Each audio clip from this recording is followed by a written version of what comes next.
Sunil Shah of Tutle. He's joining us on the show right now. Sunil, thanks very much for taking out the time. While we're pretty much set with the mood of the market, it seems like most of the commentary revolves on having a bottom-up approach. Start to look at some of the stocks from the broader market space as well.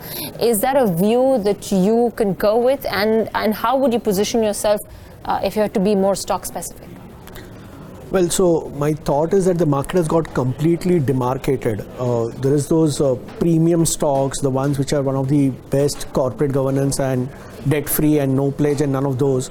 Those are trading at extremely high valuation.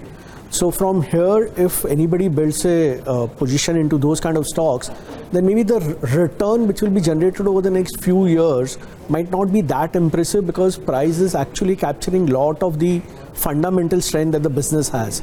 So it's a great business, but maybe not a great investment idea. Then on the second side, you have those red category of stocks which are completely butchered down.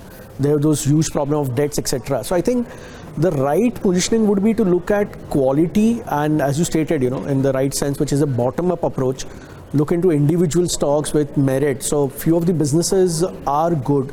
Let's say the corporate banking business. And there you have those change of management at guard. So the new management has come, whether it's an Axis Bank or an ICICI Bank, both of them. So those are not trading at very, very high valuations like the HDFC Bank. And because of the change in guard, a lot of things are going to improve from there. Also the macro environment in terms of NCLT resolutions which will happen. So most of these banks, they have already provided for the sad assets or the bad assets. And so if any recovery happens, it will still straight away flow to the bottom line.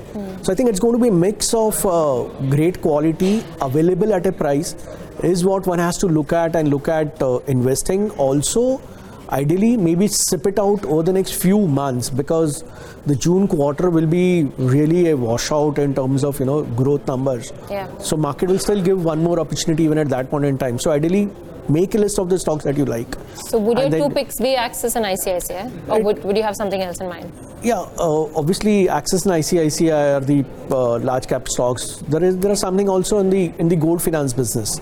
Let's say Manappuram or Muthoot. Yeah, both of them are going to do very well. Their risk profile is completely managed. They have a great spread, and valuation wise, they are trading at very modest valuation. So it would be a bouquet of 4 such ideas, or maybe another which can be looked at. So I think lot can be done.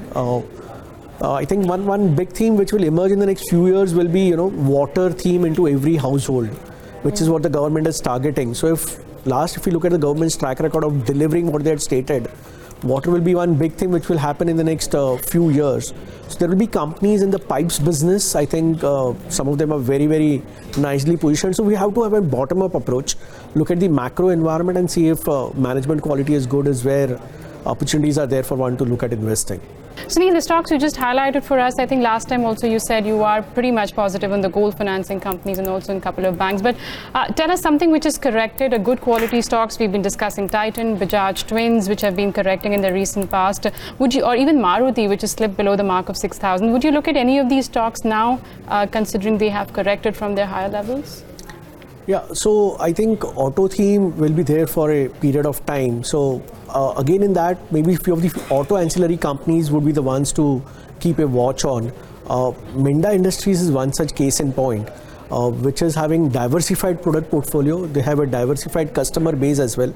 And importantly, it's going to be the new product launches which are going to come through. So airbags is something which is going to be mandatory in 4-wheelers starting from September onwards.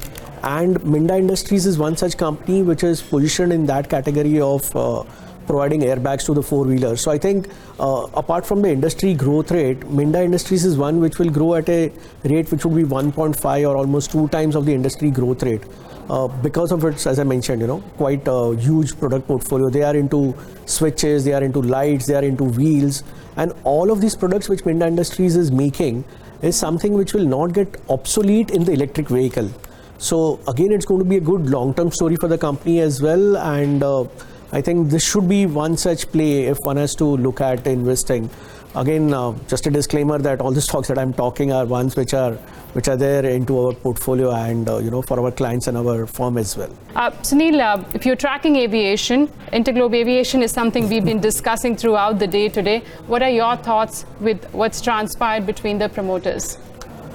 Well, yeah, what has come out is certainly not very good or impressive, because the way in which market was anticipating with Jet no longer in the business, and it would be one-way field for Indigo. So what has emerged is something which is questionable, debatable. In fact, there would be arguments from both sides. But the sad part is that the corporate governance issues for a company like Interglobe is worrisome, because it's one of the big large cap. Business was very good, and again, I think such kind of corporate governance issues are going to come not only maybe in this kind of companies, but even many other companies. So the June quarter results which I'm talking about is when almost all those negatives across various companies will emerge, and that is what is keeping the market unhappy as well. So Interglobe is one. I think I need to understand it in more detail as well before commenting anything. But the corporate governance is something which market really dislikes. So this is what we are seeing today as well. We've seen that in the past yeah. also. Companies with corporate governance issues have been punished quite brutally by the markets. The other pocket that obviously is cyclical in nature, but in the middle had started seeing a lot of interest and a lot of conversations around how one should start looking at buying into some of the cement majors. Ultratech Cement being one stock which was touted as being the next big thing in cement. What happens now? I mean, we were expecting a big push to come in from the budget. Now that's been digested. We may not actually see a big push coming in. But how do you line up post the monsoon season for the cement space? So I think cement sector as such, we need to look at on a regional basis. So if there are pan-India players, let's say an Ultratech kind of a player, then the valuations are at the high end. So in terms of their EV per ton or EV to kind of ratio which is looked at, they're all trading at very high valuation. We should look at regional players, and I think one such regional player down south can be Ramco Cement. So Ramco is one which is positioned exactly in the entire Telangana belt, which is going to be huge in terms of the infrastructure activities which are happening in that region. So Ramco is positioned extremely strongly, although south side is huge oversupply. But the prices at which cement is getting sold is much higher, and that is giving the cushion in terms of the EBITDA margins for almost all players down south.